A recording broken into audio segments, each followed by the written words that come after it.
날마다 묵상 최호진 목사입니다.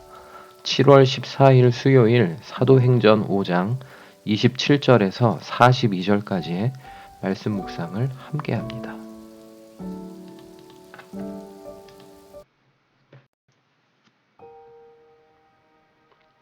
이스라엘의 종교 지도자들이 사도들을 공회 앞에 세웁니다.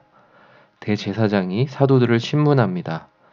예수 이름으로 가르치는 것 자체가 금지 사항인데 예루살렘에 온통 그 가르침을 가득하게 해서 예수를 죽인 당사자로 자신들이 지목당하게 한 것을 문제 삼습니다.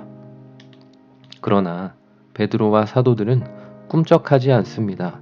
사람의 말이 아니라 하나님께 순종하는 것이 마땅하다고 대응합니다.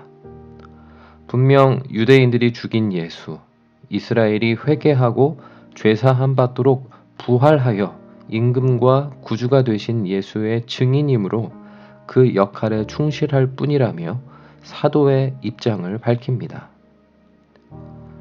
사도들의 이러한 대응은 더 큰 분노를 촉발합니다. 저런 자들은 마땅히 죽여야 한다는 고성이 공회의 자리에서 울려 퍼집니다. 그런데 이때 공회에 참석한 저명한 율법교사 가말리엘이 발언의 기회를 잡습니다. 그는 차분하게 사도들을 잠깐 내보낸 후 자기 의견을 개진합니다. 먼저 예전 사례를 꺼내듭니다. 자기 스스로 사상을 만들어 사기쳤던 자들은 결국에는 망하거나 죽임을 당해서 따르던 자들이 다 흩어졌다는 사실을 상기시킵니다. 그러니 사도들도 상관 말고 내버려 두자고 말합니다. 자신들 스스로 지어낸 사상과 소행이면 무너질 것이고 그들 주장대로 하나님께로부터 났으면 지금 유대인들의 개입이 오히려 하나님을 대적하는 꼴이 될 거라고 주의를 환기시킵니다. 가말리엘의 이 의견이 통합니다. 가말리엘 덕택에 사도들이 풀려납니다. 유대인 지도자들의 예수 이름 전파 금지 지침은 언제나 그렇듯 사도들과는 무관합니다. 성전에서든 집에서든 예수를 그리스도로 가르치고 전하는 일을 결코 멈추지 않습니다. 가말리엘을 사용하신 하나님을 바라봅니다. 사도들의 생과 사역이 너무도 짧게 마감될 수도 있을 위기에 하나님은 가말리엘을 등판시키십니다.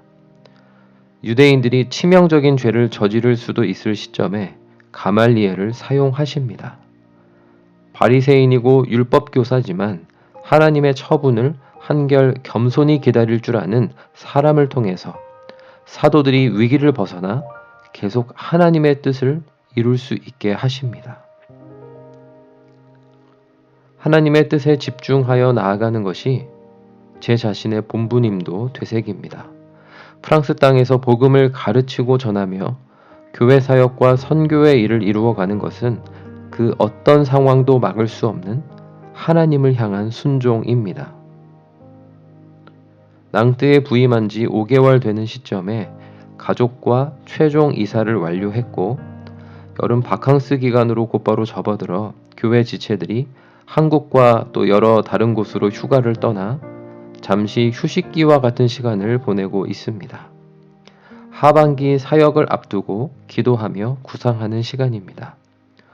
코로나의 상황이 앞으로 또 어떻게 전개될지 모르지만 릴에서 낭뜨를 오가면서 제한된 사역을 한 상반기에 비해 좀 더 복음을 가르치며 전하는 일에 집중할 것입니다.